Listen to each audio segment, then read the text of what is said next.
কোন ত্রিভুজের তিনটি বাহু বর্ধিত করলে উৎপন্ন বহিঃস্থ কোণ তিনটির সমষ্টি কত?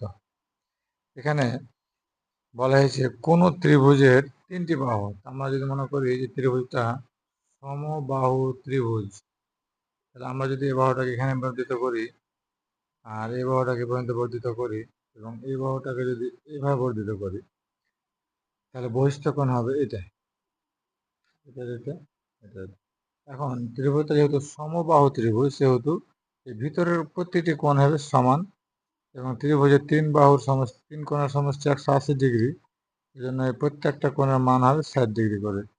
তাহলে আর আমরা জানি সরল কোণ হচ্ছে 180 ডিগ্রি। এটা পুরোটা হলো 180 ডিগ্রি। 180 ডিগ্রির মধ্যে আছে 60, 180 থেকে 60 বাদ দিলে 120 ডিগ্রি। আমরা এখানে মান পাবো 120 ডিগ্রি।